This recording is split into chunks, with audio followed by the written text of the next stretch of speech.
खारी मूग डाळ किंवा मूग डाळ नमकीन लहानांपासून मोठ्यांचा सगळ्यांचा आवडीचा पदार्थ. पण ही आपण घरी बनवायला घाबरतो कारण कधी कधी डाळ खूप तेलकट होते. आज आपण अगदी मार्केटमध्ये मिळते तशी हल्दीराम स्टाईल मूग डाळ नमकीन घरीच कशी बनवायची ते पाहणार आहोत.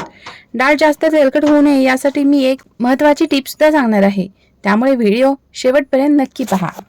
मी इथं अर्धा कप मूग डाळ घेतली आणि ती पाणी घालून 2 तासांसाठी भिजायला ठेवली.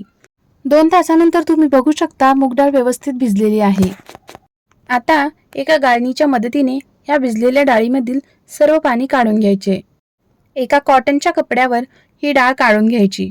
डाळ व्यवस्थित पुसून घ्यायची जेणेकरून एक्स्ट्राचे सगळे पाणी निघून जाईल. डाळ 2 ते 3 तासासाठी फॅन खाली सुकायला ठेवायची. डाळ सुकायला ठेवून 3 तास झालेले आहेत.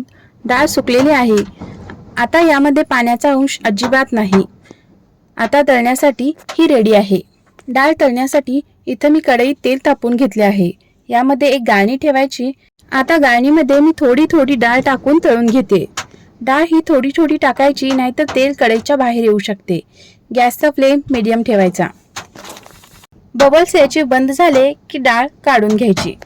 याच पद्धतीने सर्व डाळ तळून घ्यायची. एका टिश्यू पेपरवर तळलेली डाळ काढायची आणि टिश्यू पेपरच्या मदतीने एक्स्ट्राचे सर्व तेल पुसून घ्यायचे. एक्स्ट्राचे सर्व तेल पुसून घेतले. आता याला बाउलमध्ये काढून घ्या व चवीप्रमाणे मीठ घाला. अशा प्रकारे आपली अगदी हल्दीराम स्टाईल मूग डाळ नमकीन तयार आहे.